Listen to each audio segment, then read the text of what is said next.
koox baysan oo sida iyaga iyo hubkaba ay ku galeen aan la ogeyn ayaa ka dhex dagaalamaysa xabsiga dhexe ee tani waa arrin uguba hore wararkan ka helino xabsiga dhexe ayaa sheegaya in saraakiil lagu dilay wararkii daqiiqado ka hor marka dayacaadu ilaa maaragtay madaxda sare ayay isaysataa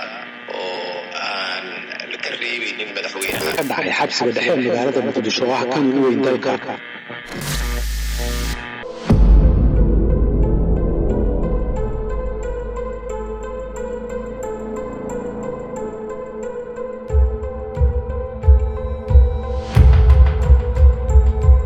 haddaba aan u gudubno weerarkii xabsiga dhexe ee dhacay 10kii bishii 8aad 2020 oo ahaa mid aad loo qorsheeyay aynay ku dhinteen 20 ruux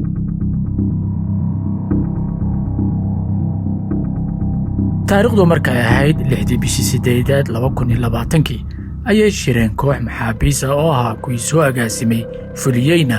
weerarka oo ka koobnaa 6 xubnood magacyadooduna ay kala ahaayeen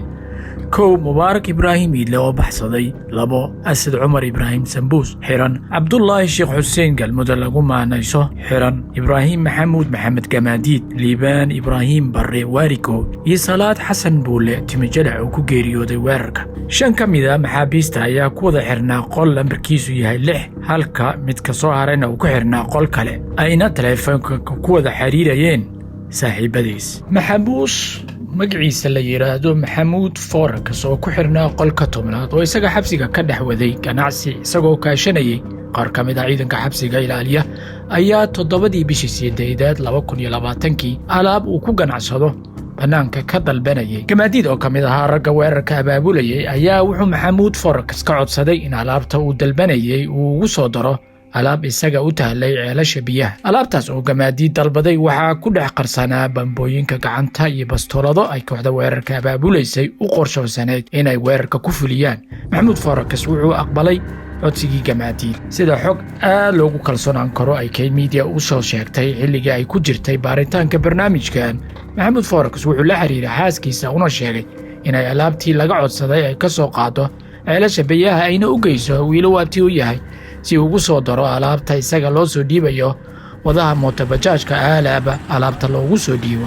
sidii caadada ahayd wadihii mootobajaajka waxa uu alaabtii keenay maqaayad ku taala suuqyaraha Xamar Jajab maqaayadaas oo ay leedahay haweeneyd lagu magacaabo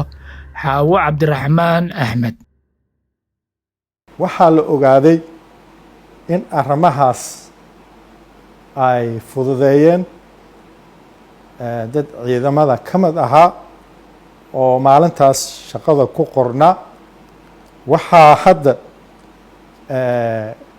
la qabtay oo gacanta ku jira oo ciidamada usluubta ka mid ah lagu tuhunsan yahay in falkaas fududeeyeen